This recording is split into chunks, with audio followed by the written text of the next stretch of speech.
Monsieur Pamphile. Comme à chaque fois, c'est pour moi un plaisir de vous retrouver, parce que ce sujet me paraît très intéressant. Dans ce troisième entretien, nous n'allons pas nous attarder, mais je sais qu'avec votre manie de développer chaque mot ou chaque fait, j'aurais souhaité entrer rapidement dans le vif du sujet, s'il vous plaît. Parce que, avouez-le, Monsieur Pamphile, c'est compliqué de comprendre ce que Jésus a dit à Pierre. De plus, vous avez encore compliqué les choses en disant que cette déclaration du Christ ne remonte pas à Pierre, mais au temps du prophète Daniel. Mais si ce que vous dites est vrai, nous sommes tous à côté de la plaque, pour employer une expression triviale. Oh oui, madame. Oh oui. Nous sommes à côté de la plaque. Mais avant de vous répondre, sachez que c'est également pour moi un grand plaisir de vous rencontrer pour ce déjà troisième entretien sur ce sujet. Je salue au passage la pertinence de vos questions, parce que j'ai depuis longtemps compris que vous n'êtes pas de ceux qui gomment tout ce qui leur est dit. Ah ça, vous n'avez pas tort. Bien que je ne sois pas féru de Bible, comme vous, je ne peux pas gober tout ce qui m'est dit, et surtout ce que vous me dites. D'ailleurs, je ne comprends pas comment vous parvenez à trouver une explication différente de ce qui a déjà été dit par vos pères. Oh, madame, ne trouvez pas cela étonnant. Tenez, lorsque j'étais encore actif, j'ai demandé à un parterre d'étudiants de me traduire en latin « je laverai ». Aucun n'a su me répondre. Je leur ai pourtant affirmé qu'ils étaient tous capables d'une bonne traduction. Eh bien, à l'unanimité, ils m'ont répliqué que j'exagérais, qu'ils n'ont jamais appris le latin, que moi-même je ne saurais pas traduire cette phrase, que le latin est une langue morte, et puis etc. d'autres choses que je n'ai pas envie de dire ici. Et quelle a été votre réaction? Eh bien, je les ai tous regardés sans broncher. Et pour mieux vous permettre de comprendre leur réaction, je vous pose la même question à vous, madame. Êtes-vous capable de dire « je laverai » en latin? Monsieur Pamphile, n'exagérez pas. Non seulement vos réponses me donnent le tournis, mais vous voulez que je vous dise « je laverai » en latin? Comment pourrais-je le savoir? Je n'ai même pas effleuré le latin au collège ou au lycée. Vous voyez, madame, vous voyez, vous êtes comme ces étudiants qui prétendaient ne pas savoir comment dire « je laverai » en latin. Pourtant, vous pouvez le dire au-delà de ce que vous pouvez vous imaginer. J'en prends le pari. Ne pariez pas, Monsieur Pamphile, ne pariez pas. Vous allez perdre. Chiche, je prends le pari. Chiche. Eh bien, madame, en latin, je laverai se dit lavabo. Quoi? Vous exagérez. Je laverai se dit lavabo. Mais lavabo, n'est-ce pas cet appareil sanitaire en forme de cuvette alimenté en eau qui permet de faire sa toilette? Vous n'allez tout de même pas me faire croire que ce mot signifie je laverai. Eh bien oui, madame. Mais oui. Originellement, lavabo n'est pas ce que vous venez de me décrire. J'ai dit originellement. Au reste, lavabo qui signifie proprement « je laverai » en latin, constitue le premier mot de la prière rituelle. Lavabo inter innocentes manus meas et circundabo altere tuum domine. Ce qui signifie... Eh bien, ceci signifie « je laverai mes mains parmi les innocents et j'approcherai de ton autel, Seigneur ». Aussi étrange que cela vous paraisse, cette phrase a directement été tirée du 25e chapitre du livre des Psaumes, 6e verset. Dans l'ancienne forme du rite romain de l'Église catholique, cette phrase était prononcée par le prêtre pendant qu'il se lavait les mains après avoir béni le pain et le vin. Vous voyez, madame, ce n'est pas parce que personne ne l'a dit que je dois rester silencieux. De même, lorsque je vous dis que l'ecclésia dont parle Jésus à ses disciples a été annoncée au 44e verset du 2e chapitre du livre de Daniel le prophète, je crois qu'il ne faut pas tout de suite rejeter cette affirmation.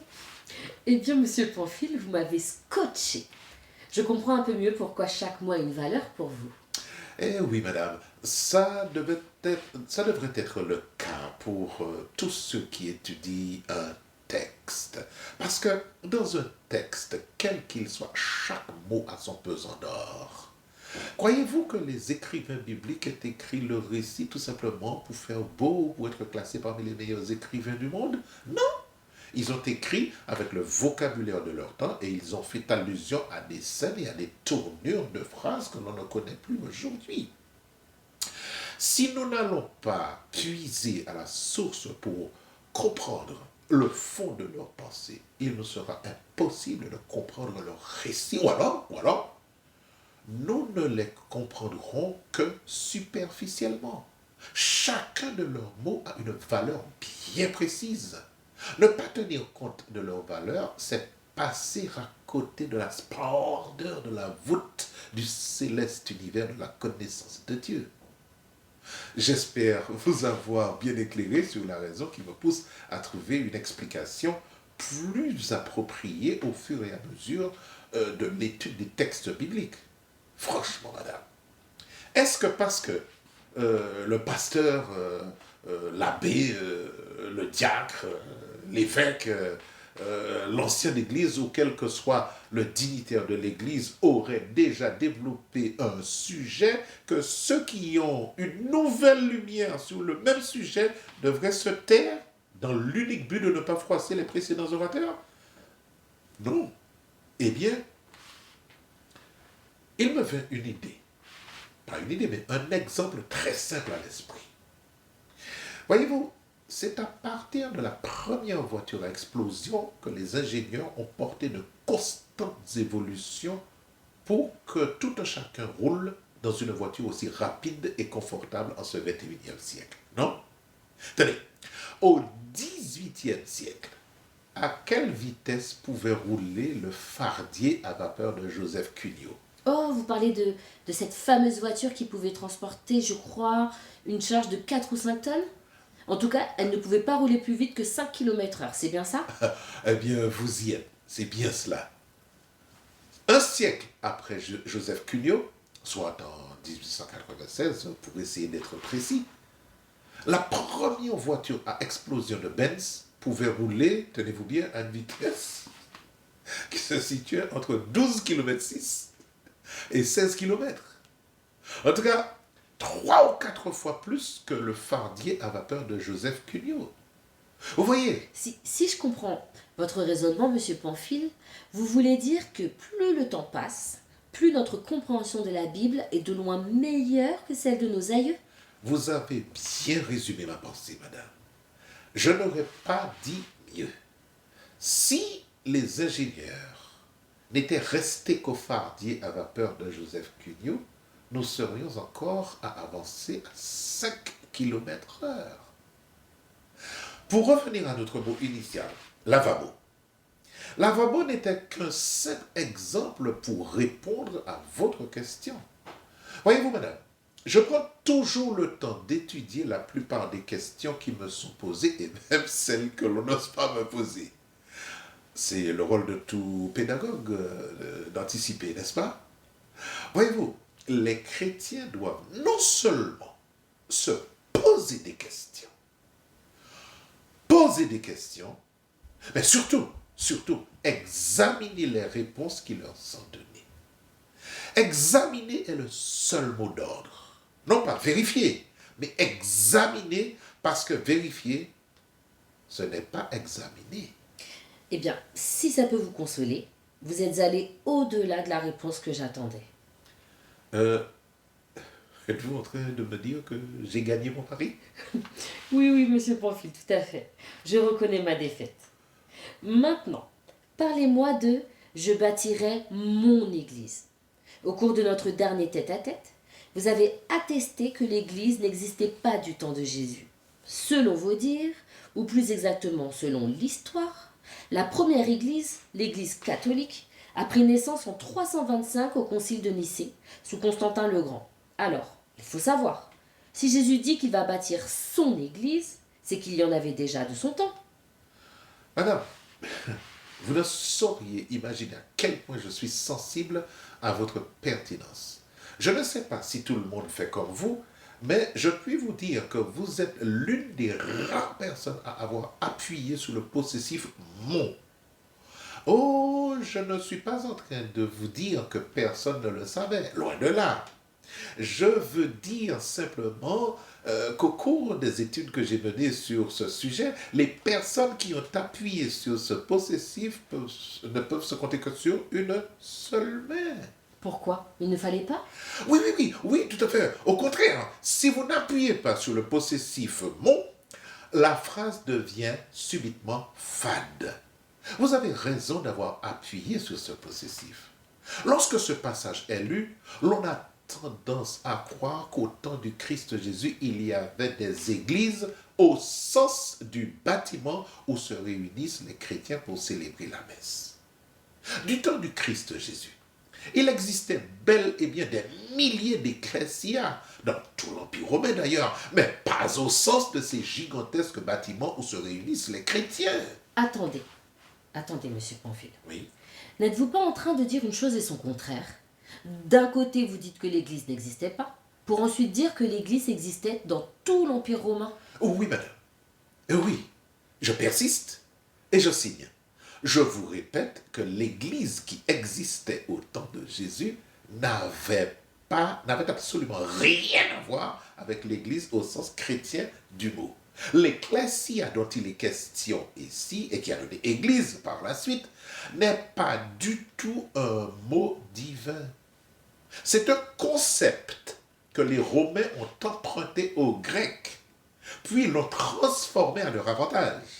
C'est quoi ça? Je suis perdue. Vous êtes perdu parce que vous n'êtes pas sur le bon chemin. Suivez-moi et je vais vous conduire sur le bon chemin. Allez-y, conduisez-moi. Dans ce cas, suivez-moi bien parce que pour vous permettre de mieux comprendre ce que le Christ Jésus voulait signifier par mon Église, vous devez d'abord prêter attention à un détail auquel seulement je dis bien une infime partie des chrétiens a prêté attention. Quel serait cet important détail que les chrétiens n'auraient pas relevé, monsieur Pamphile? Qu'est-ce que vous allez encore me sortir de votre chapeau? Oh, au-dessous de mon chapeau, il n'y a que ma tête chauve, mais au-dessus de ma tête, il y a l'Esprit Saint qui révèle à tous ceux qui le désirent comment mettre en relation la naissance du Christ Jésus avec l'Empire romain. Ce que nous, chrétiens, ne voyons jamais, ou du moins, ce que nous n'avons jamais su observer. Madame, la naissance de Jésus doit être observée au-delà de Marie, au-delà de la crèche, et surtout par-delà la prétendue date de naissance du Christ Jésus. Vous exagérez, monsieur Pamphile. Tous les chrétiens connaissent et admettent le mystère de l'incarnation du Christ. Vous n'allez tout de même pas me dire le contraire. Vous n'allez pas me faire croire que vous avez trouvé autre chose. Oh oui, madame. Oh oui. Il y a autre chose à comprendre dans la naissance du Christ Jésus. Voyez-vous, je ne vous parlais pas du mystère de l'incarnation du Christ, qui est devenu malheureusement un sujet de risée pour les confessions non chrétiennes. De quel mystère voulez-vous parler alors? Ce mystère réside dans le fait que le Christ Jésus soit né au cœur de l'empire le plus dur que le monde n'ait jusqu'ici jamais connu. Un empire qui dominait et écrasait de tout son poids le peuple au sein duquel est né le Sauveur du monde. C'est ce que vous appelez un mystère? Écoutez plutôt la suite, madame. Le Christ Jésus n'est né ni sous l'empire babylonien, ni sous l'empire des Mèdes, ni sous l'empire des Mèdes et des Perses, ni sous l'empire grec. Il est né sous l'empire romain. Je vais certainement bouleverser votre entendement et l'entendement de ceux qui écoutent cette interview. La Bible précise que le Christ Jésus est né au temps marqué. Ça, c'est acté. On ne revient pas là-dessus. Mais le régime de l'Empire romain sous lequel est né Jésus a été le seul à correspondre au fonctionnement du royaume des cieux. Oh là là, monsieur Pamphile, vous y allez un peu fort. Vous allez même trop loin, à mon avis. Vous êtes en train de me dire que le fonctionnement de l'Empire romain correspondait au fonctionnement du royaume des cieux. Oui, madame. Oui, je persiste et je signe. Ce régime, avec toute la cruauté dont faisaient preuve les Romains, correspondrait au fonctionnement du royaume des cieux. Attention, attention. Je ne vous parle pas ici de la cruauté ni de la dureté des Romains qui leur faisaient dire dura lex sed lex. Oh, le fameux « la loi est dure, mais c'est la loi ». Je commence à comprendre. Bien évidemment, je ne vous parlais pas de la dureté des Romains qui se traduisait par ce que vous venez de dire, la loi est dure, mais c'est la loi. Je vous parlais de la structure de l'Empire romain. Comment ça, la structure de l'Empire romain? Là, je ne vous suis plus. Madame, l'Empire romain a été le seul empire à avoir eu un tel fonctionnement. Figurez-vous qu'à son extension maximale au moment de la mort de Trajan, je ne sais pas si vos souvenirs d'étudiants remontent jusque-là. Oh oui, oui. Vous faites bien allusion au fameux Trajan avec ses vassaux en rose. Au fait, pourquoi vassaux en rose? Je ne l'ai jamais su. Vous n'êtes pas la seule, vous savez. Vous n'êtes pas la seule à ne pas le savoir, croyez-moi. Certains prétendent que vassaux en rose faisait référence, très certainement au sens figuré, au peuple vaincu ou soumis qui était représenté dans des postures de soumission ou d'hommage. Allez nous savoir. Revenons de préférence à l'expansion de l'Empire romain. En 117 après Jésus-Christ, vous disais-je, l'Empire romain s'étendait sur un neuvième de la circonférence de la terre et rassemblait un quart de l'humanité. Ceux qui l'ignoraient peuvent consulter la carte des différents empires depuis Nebuchadnezzar jusqu'à Alexandre le Grand. Ils n'en trouveront aucun avec une telle structure, une telle expansion, un tel régime que l'Empire romain. Et que faites-vous de Gengis Khan? Son empire ne compte pas? Non. Gengis Khan était un vaillant guerrier, mais ça ne compte pas. Et pourquoi? Parce que Gengis Khan est à cheval sur le 11e et 12e siècle, après Jésus-Christ. D'accord. Mais en quoi est-ce que l'Ecclésia de Jésus est-il concerné par la structure de l'Empire romain? D'ailleurs, d'où vient le mot ecclésia? Eh bien, pour permettre à tout un chacun de comprendre le fond de ma pensée, voyons très succinctement qui étaient les Romains. Lors de ces différentes conquêtes, Rome n'a pas réagi comme les empires qui l'ont précédé. Au lieu de détruire les villes, asservir les peuples des pays conquis, elle établissait une politique à la fois de conquête et d'inclusion. Qu'est-ce à dire? Eh bien, au lieu d'asservir le peuple conquis, elle faisait de ces régions des provinces romaines et accordait aux différents peuples la citoyenneté à condition qu'ils obéissent à la loi romaine, qu'ils payent des impôts et qu'ils fournissent des soldats à l'armée romaine. C'est le principe de l'ecclésia dont je n'ai eu de cesse de vous parler jusqu'ici. C'est donc une telle juridiction qui a permis au peuple conquis de comprendre pleinement la politique de Rome et de se comporter comme des Romains. Quelle était cette juridiction? Eh bien, à la page 40 de son excellent livre, Les mots face à l'histoire, édition de 2010 aux éditions Talentier, Sonia Darboux nous donne l'une des plus belles définitions du mot ecclésia. Je la cite. Le mot église, qui découle du grec ecclésia, est un terme emprunté au vocabulaire politique de la Grèce antique. Il est formé sur le verbe ekkaleo, qui signifie appeler horde. L'ecclésia était l'institution centrale des cités grecques.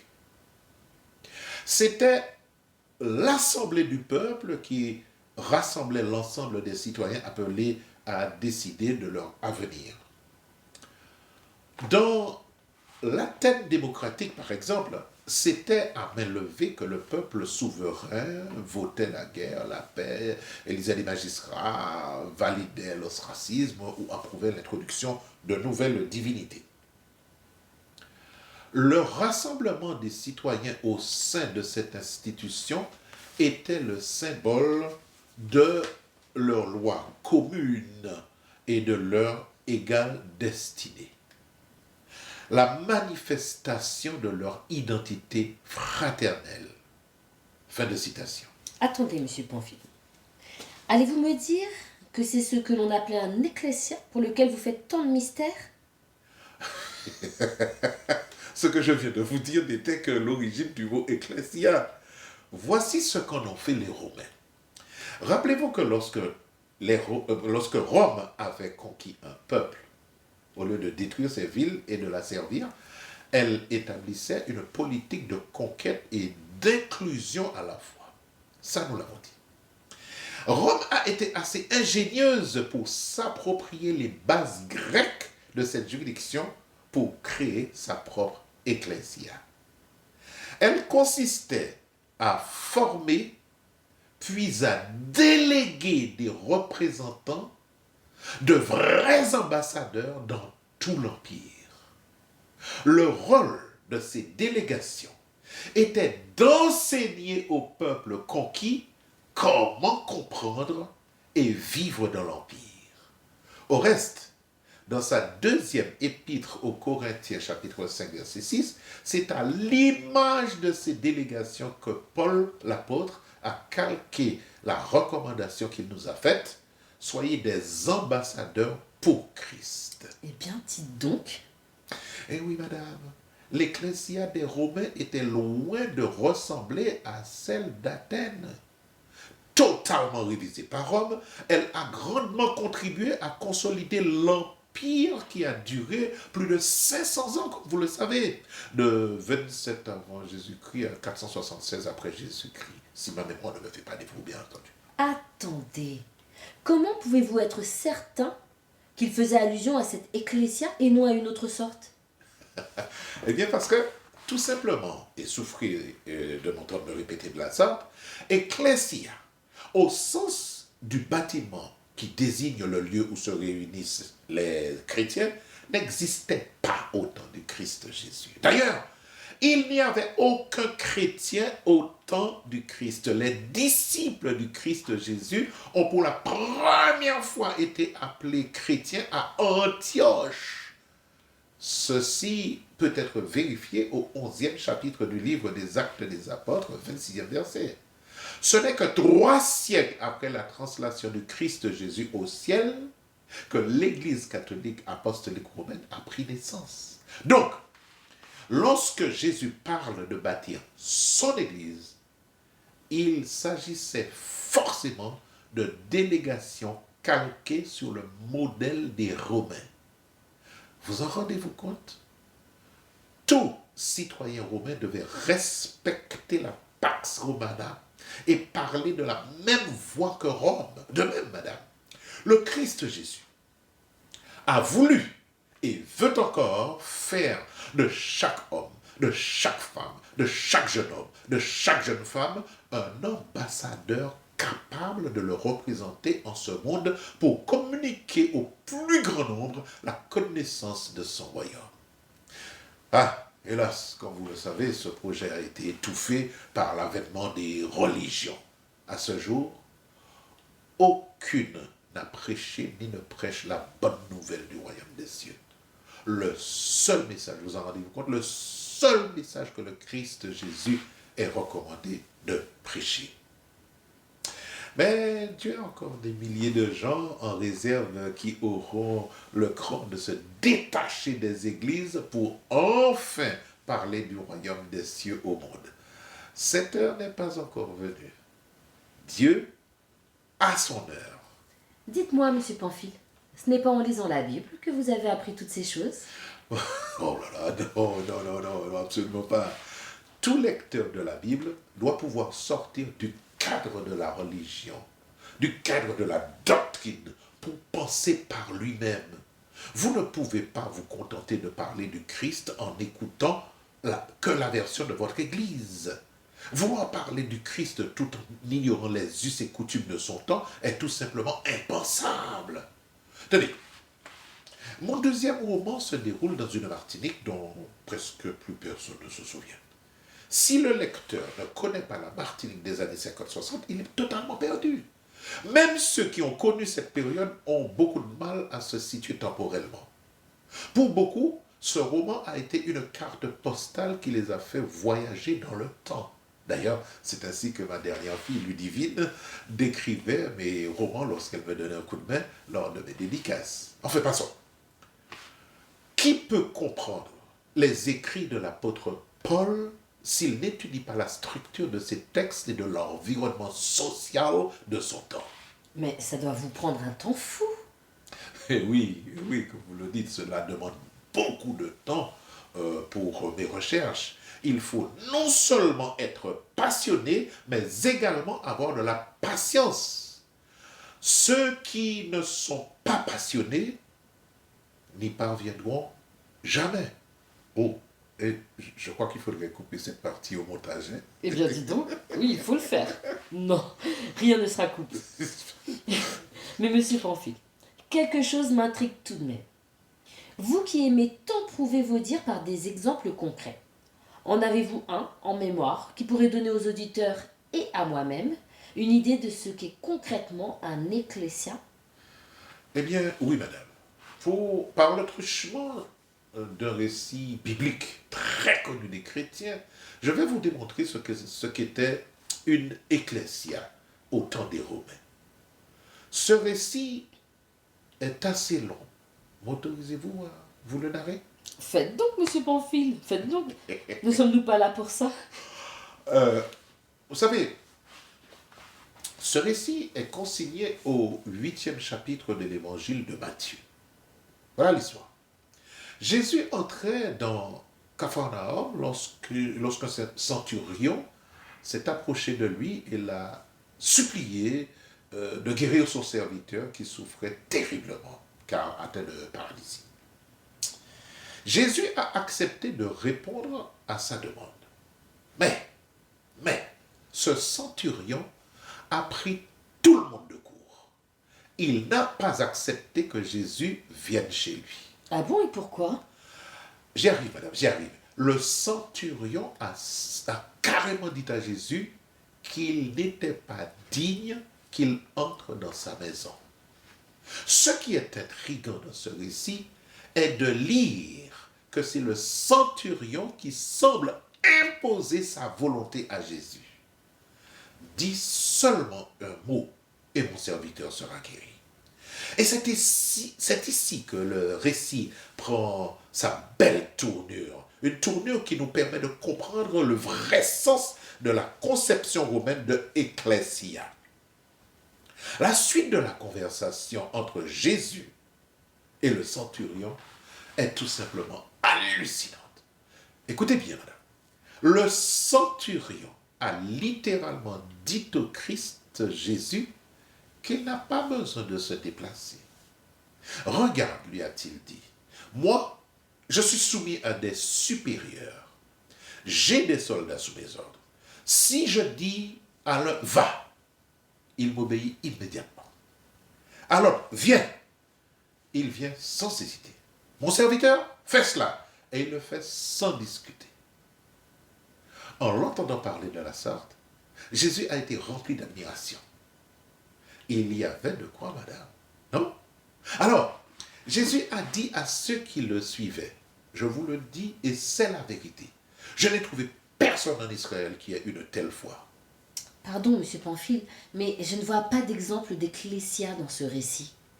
Effectivement, sans une courte explication, vous ne comprendriez pas. Rassurez-vous, madame, il m'a fallu beaucoup de temps pour comprendre ce récit qui paraît si simple de prime abord. En fait, ce centurion savait que Jésus était un thaumaturge. C'est pour cette raison qu'il s'est adressé à lui. Avant d'aller plus loin, qu'est-ce que c'est un centurion?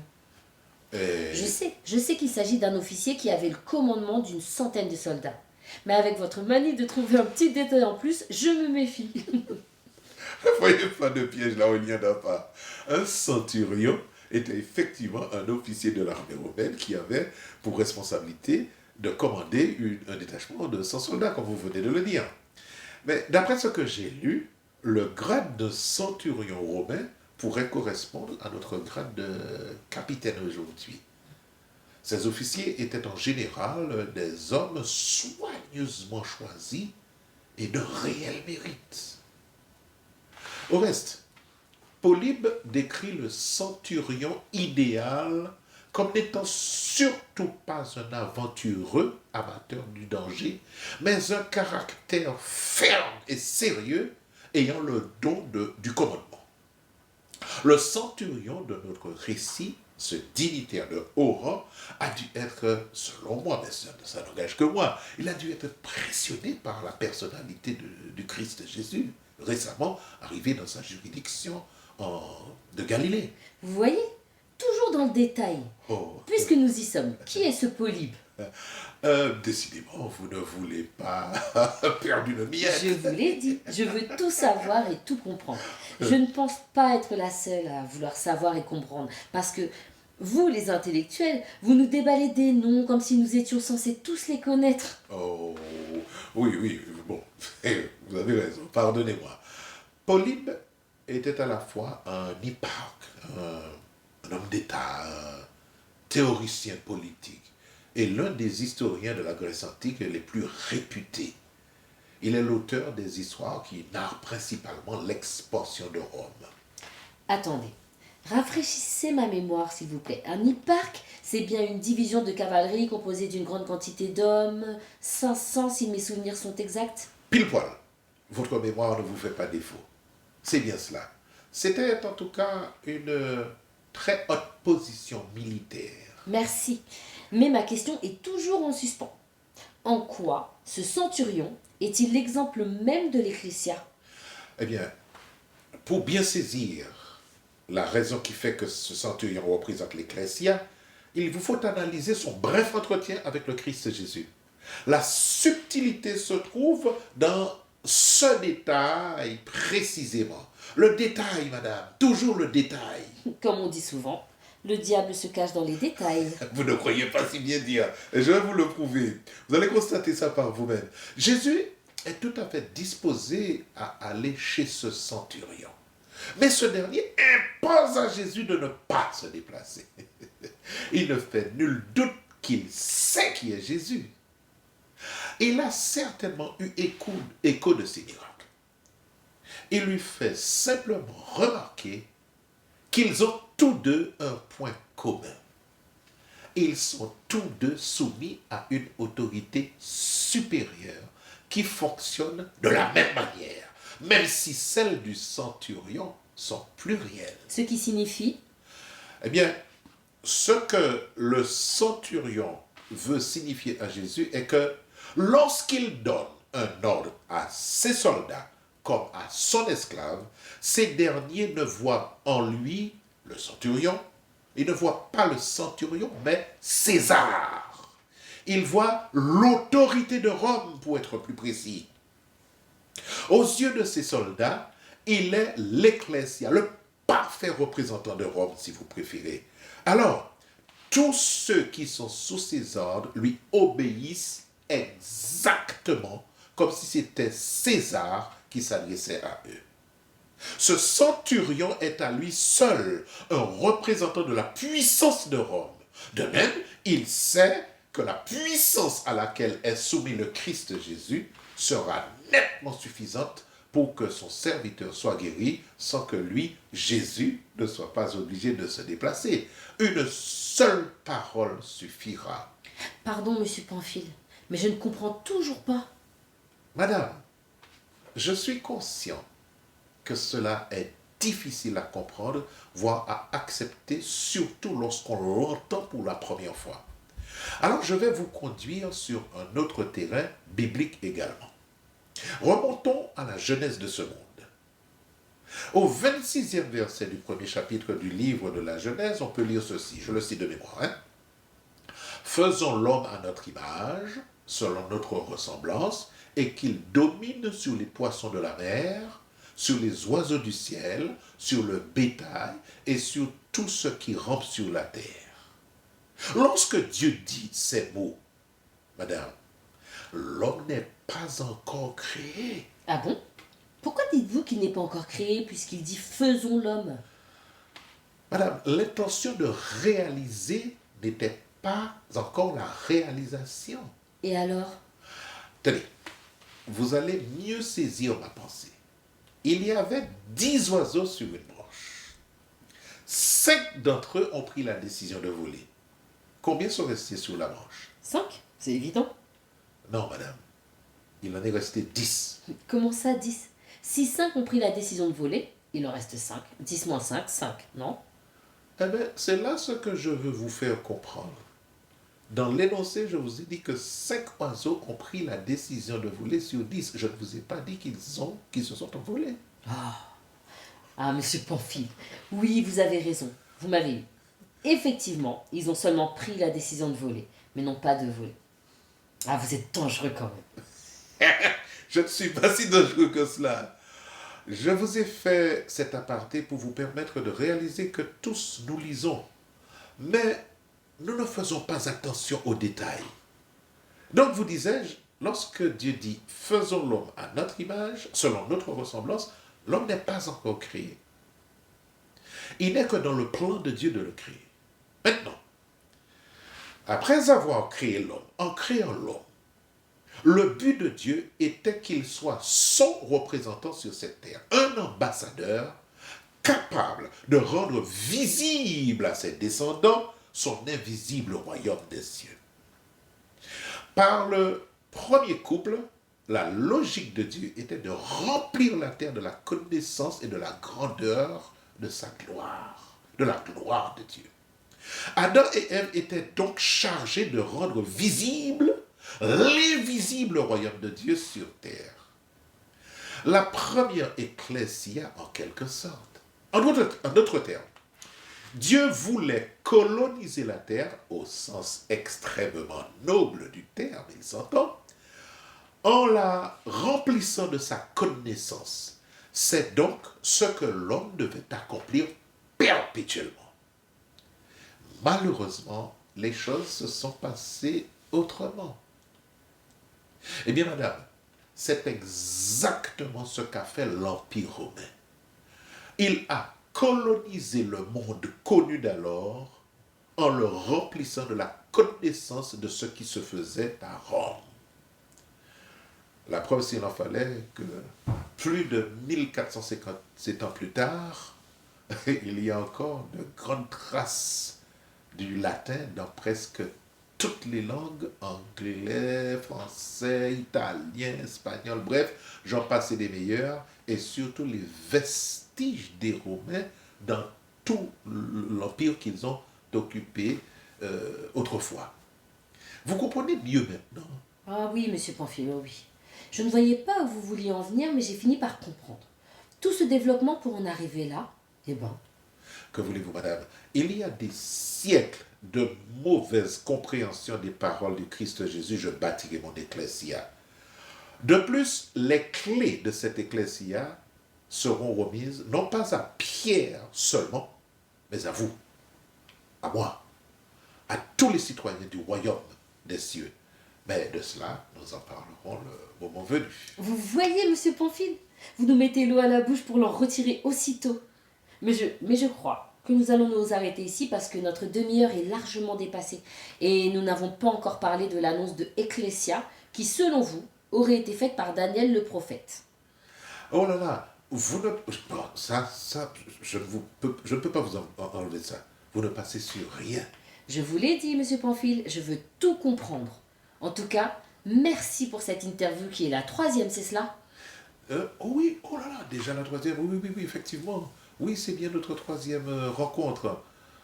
Mais tout de même, je vous avais prévenu, parler de « je bâtirai mon église », ne sera pas si simple. Mon Dieu, dans quoi je me suis fourrée. En tout cas, merci Monsieur Pamphile et à une prochaine fois. Mais croyez-moi, je ne vais pas vous louper sur le fait que l'annonce de l'Ecclésia remonte au prophète Daniel. Oh, je suis prêt à vous en parler pendant des heures, mais à vous de ne pas vous en faire là-dessus. Tout ça sera bien fait dans les temps. Cependant, ça ne sera pas un cours d'histoire, parce que comparaison ne sera pas raison à ce moment-là, vous voyez. Euh, ne vous en faites pas, en tout cas.